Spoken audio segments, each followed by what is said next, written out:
Why did you choose Abu Dhabi? How much are you guys going to make in profit? Why did you guys want to start an Airbnb business?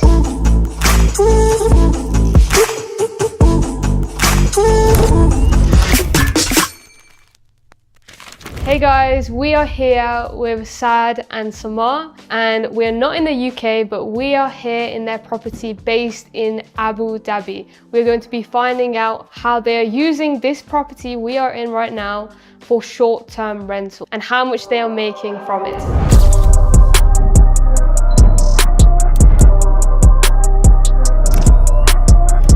So guys, why did you choose Abu Dhabi to have your holiday home? Because I know you mentioned that you're from Dubai. Yes, we both live in Dubai. Mm-hmm. Yeah, so why Abu Dhabi? So Abu Dhabi is kind of an underrated city in UAE, and it's kind of on the rise in terms of entertainment, events. There's a lot going on here. The main event of the year being the Formula One Grand Prix race, which happens every year.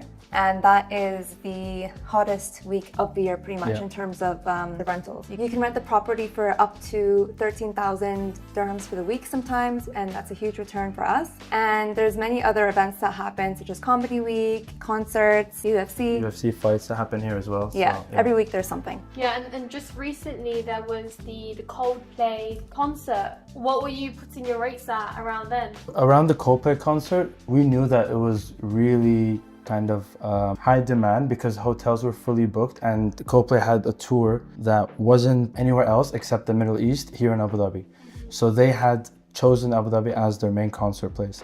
So people were traveling from all over the world just for this concert. In terms of rates, we went up to 1,000 per night, which is a lot more than what it usually is. Yeah, our average daily rate is around 600. So yeah, nearly double.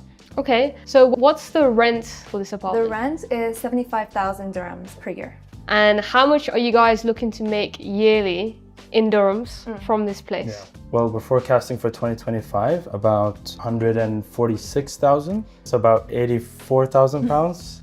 So from this one property alone, how much are you guys going to make in profit? We're projected to get about 54,000 dirhams. Yeah. And that on average is about like $1,000 per month. Yeah, roughly speaking, yeah. And there is, I mean, like you said as well, there's so many events that happen.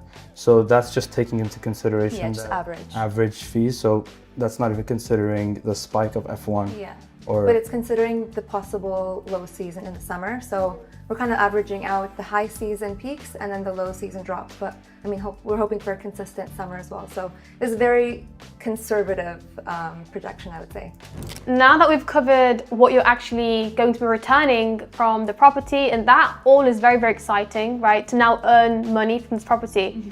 But my question is, how did you acquire the property in the first place? Because it's the UAE and it is potentially one of the hardest countries to get a property inside. The demand is there, but it is hard to attain properties here. So can you kind of walk us through the process of how you acquired this unit? Yeah, well, it wasn't easy. We did a lot of inquiries on a platform called Beirut. There's another one called Property Finder, Dubizzle. So we sent out inquiries like day after day. I think we reached about 30 agents. 30, 40, 50. We found many properties that we wanted in this complex, just because of its location. Many landlords were hesitant because they aren't aware of the process. It's a bit more old school here in Abu Dhabi. We eventually found a couple of agents that had landlords that were willing to do it. How did you communicate that with the agent? Because in the UAE, you're not directly in contact with the landlord straight away. There's always an agent that's managing the property for the landlord. Yeah. So how did you communicate what you were trying to do with the agent? You have to communicate it in a way that is so easy to understand with all the details so they can pass this on to the landlord. So how did you do that in a way where they were taking the right information to the landlord to increase the chances of getting this unit? Yeah. And also in a way where we're not wasting our time trying to get information and not being transparent. Mm-hmm. So we had to be transparent from the very beginning, and we had to market ourselves as a professional business that focuses on long-term rentals and, focusing that we have professional systems and process. It was also a bit of a coincidence because the agent that we were dealing with, so he's from Tunisia and he actually has an Airbnb business back home. So he knew exactly. So he's like, oh, why don't you just say that? We could have just cut the conversation short. So. Yeah. So once we built the trust a bit with the agent, he was able to get the right message across to the landlord. And yeah, we got the deal closed relatively quickly. There was actually 2 previous deals that were supposed to close and they didn't go through. So at the last minute, we had to again get to work, find another deal, and within a few more days, we found this place. So the main thing that individuals can take away from, if they're looking at this video thinking, how do I get started? It's build the trust and build a good relationship with the agent. Yes.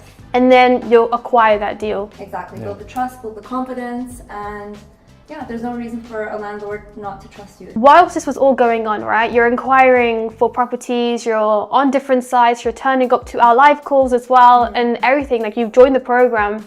What was going on behind the scenes? Are you guys working? Do you have other commitments? How did you balance the both of starting this new business, which you probably didn't have a lot of experience in, starting it whilst having still other commitments? So what did that look like and how did you manage that? Yeah, it was a very busy 1 month that we just had to make a lot of sacrifices. So we both have very busy careers. I'm a corporate lawyer. And I'm in sales for a last mile delivery company. So, I mean, we both have 9 to 5s that but are it's not very... really 9 to 5, we're working around the clock. Yeah, so it's very demanding as well. We both have clients to deal with. Yeah. But I think that, once we had, in mind the vision that we had as well, we just kind of allocated time for everything. Schedule it in, make it work. And we also prioritize our fitness and our well-being as well. So we wanted to make sure that that wasn't being compromised as well. So we had very early mornings just to make sure we fit everything in. And honestly, it was just a month of dedication and just no distractions, just to get it done. And yeah, within that 1 month, we finished the modules, we locked in the property, we transformed it, and yeah, we got started business. So within 1 month of joining the program, you guys got the unit? Yes. Yes. That is crazy. Yeah, I mean, we had a deadline in mind. So I think when we initially reached out to start the program, it was, I think, October or November.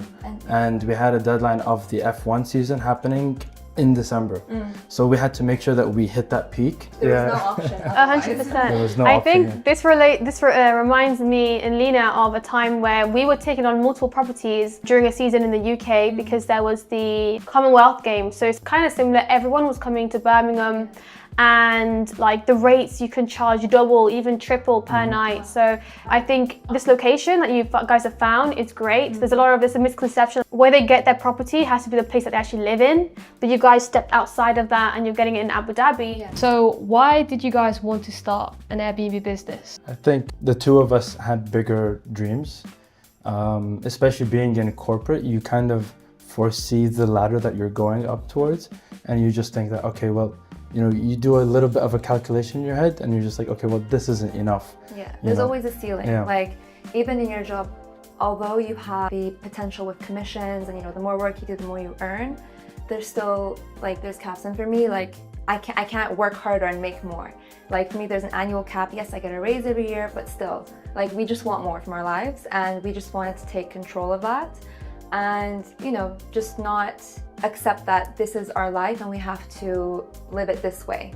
There's always ways to make more, live a more comfortable lifestyle, and just achieve your dreams. So why did you choose the Airbnb business model? Why not, all these different side hustles out there? Yeah. Well, I think for the longest time we were considering of buying property here in the UAE, whether it's Abu Dhabi or Dubai, but we were just crunching the numbers and we're like, well, this is a bit out of our reach in terms of how affordable it is. Yeah, and then we can, put our life savings into one property and then that's it. You're just, working to pay it back.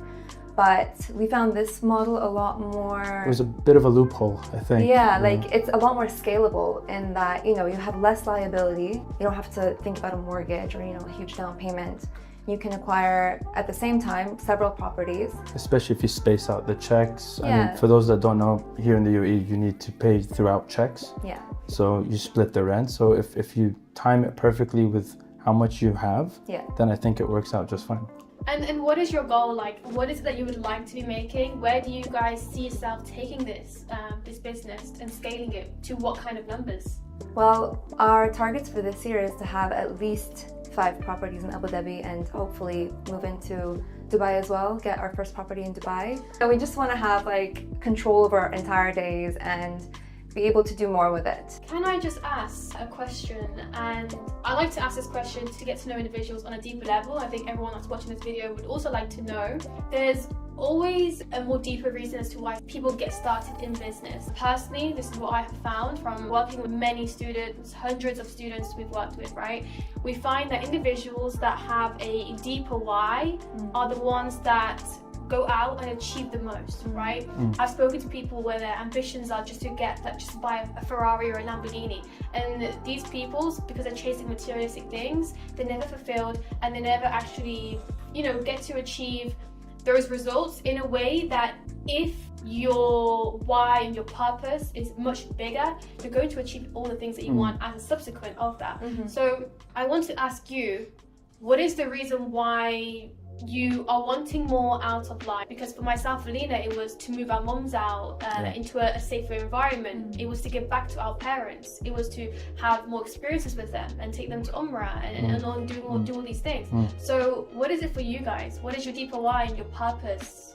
Well, I think it all kick-started when we went on a trip. We went actually to Greece, and this was kind of like our first summer traveling outside of the UAE. And we kind of got faced with an extremely difficult situation where we stayed at an Airbnb, and that Airbnb got robbed. Our passports got robbed, our phones, our valuables, everything was gone. And it was in that moment we decided, we realized what really matters, and we kind of wanted to take that experience and, bring a positive out of it.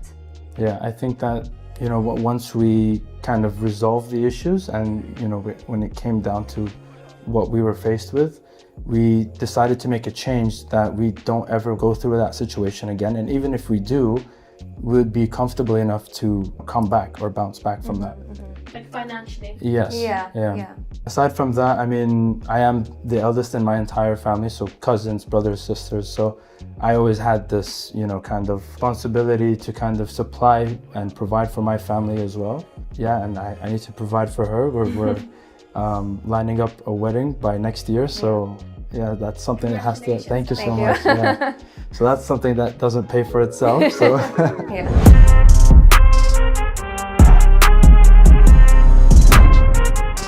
So tell me about what's around us right now. I don't know if you can see it, so just that structure over there, that's the Abu Dhabi International Airport. So for any guests that come, the first thing that they would check is the proximity within how far it is to the airport, so that's always convenient for us. How many minutes away is it? That's about a 10-minute drive, which is super close. I don't think there's any other residential areas that are as close as we are now. We have SeaWorld, which recently opened just opposite the property.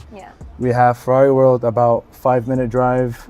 And then of course we have the F1 track, which is about a 10-minute drive. Yeah, there's Yas Mall. Did you say Warner Brothers? Yeah, Warner Brothers. Yeah, all the theme parks. Here in this vicinity itself, there's a supermarket downstairs. There's a laundromat, plenty of cafes and restaurants along the canal. It's a very self-sufficient area, so there's everything you need in a pharmacy, walking distance. nail spa, I think. That's awesome. And is this property booked out right now? Right now, we're booked up for the rest of the month. Have a long booking until mid-February as well. How does that feel? Because I know a lot of people that want to start this business, their biggest fear is, what if I don't get bookings? Yeah, it is very scary when you first start out, but the coaches were absolutely right when they said that once you go live, you will get bookings flying in, and that's exactly what happened. Within the first hour, not even 10 minutes. Yeah, we had just a bunch of requests because it was also for F1 weekend, so we had to decline a lot. So when you acquired the property, did it come furnished or did you buy all the furniture yourself? Who set the property up? Yeah, so it was completely unfurnished. Nothing was available. Most of the furniture was made. Most of it was custom made. So this couch was custom made, the bed was custom made, and everything else we kind of just, we got online. So in total, how much did everything come to? For furnishing, around 17,000 dirhams, I think. What's the return on investment? What's that looking like? I would say 10 months. 10 Yeah, less than a year, we'd be fully recovered, Okay, so within 10 months, you guys will be getting all your investment back, and after that, it's pure profit. Yes. Yeah. Amazing. How does that feel? Awesome. We can't wait Yeah, it feels great. I think the biggest motivation is that it's very scalable. and it's not that we're confined to one property. So I think that's one of the reasons why we went for the rent-to-rent model as opposed to buying and then putting on Airbnb. It's so scalable. And once you like unlock that hack, you just get really motivated to just keep going. Yeah, it's scary to start, but once you're in the groove of things, it's so doable. And how many hours per week are you spending on this business? Now, not as much. Now we're just kind of just managing guest requests, dealing with the cleaners, the laundry people, any maintenance that's required, maybe a few hours a week. So it's about 4 hours a week in total. Max, So where do you manage this business? We manage it wherever we are. Wherever we are, on the go. We don't need to come here at all. We're barely here at all. Everyone is managed on a group chat. We have a group chat for the laundry team. We have a group chat for the cleaners, and they get scheduled automatically through a different platform that we use. Everything is pretty much automated, and we're just needed in case there's any issues, pretty much. So you guys can be in another country on the other side of the world. Exactly. The income is still going to come in. That's the plan. Yeah, exactly. That's amazing. What kind of support did you get when you were inside the program with the success coaches and the live calls? Did you find that helpful? Did you feel like the modules that you guys went through, how did that impact your knowledge and achieving the first property? So we love how organized everything was. And just a step-by-step roadmap. It's very clear. There's no need to do any external research and waste our time. It's kind of like straight to the point. And even when we're watching a module, we're like, oh, but I wonder, you know, how the payments are set up. And then literally it's just the next module. That's the next point. It's like you read our minds. So like the way it's planned out and structured is I think incredible. Are you able to tell me like what the system is for the towels and like cleaning? Are you the one that's cleaning the property, or do you have someone doing that? So we're hands off. We have a cleaning company that we trust, and we have a kind of like a foolproof cleaning system for the whole apartment. And the system for the bed, for example, is to put the sheets in a certain way. The pillows are meant to be a certain way. There's 2 towels on each side, 2 bath towels, 2 hand towels, and then the 2 decorative pillows. So we provide a picture, we provide a brief description, so it's not too complicating. And it's kind of hard for them to mess up, and it looks exactly the same every time. So are they cleaning this here, or like are they washing the linen, or are they still at the factory? How does it work? So there's a laundry company across the street. The system is they leave the clean linens outside the door when the cleaners come. The cleaners pick it up, bring it inside. They put the dirty linens in a bag, leave it outside. The laundry company will pick it up. And then, we don't touch the linens at all. We kind of have a system to have it all cleaned and delivered. So you have the cleaners, and they're working hand in hand with the laundry company very much. So guys, just to finish off the video, any last piece of advice for individuals that are watching today's video? Just take that leap of faith, really. When we were planning on doing this wasn't something that we had planned for years. This wasn't like a childhood dream or anything like that. It was more so something that happened in the heat of the moment. It would help us achieve kind of those bigger dreams that we had, and it was a fast track way to really get there and take control into our own hands. And again, like we said before, we do have our our day jobs, but we don't want to wait years and years to get promotions to only reach a certain level. There's always ways to achieve your dreams the non-conventional method. Take the leap of faith, trust the process. Thank you guys for watching. See you on the next one.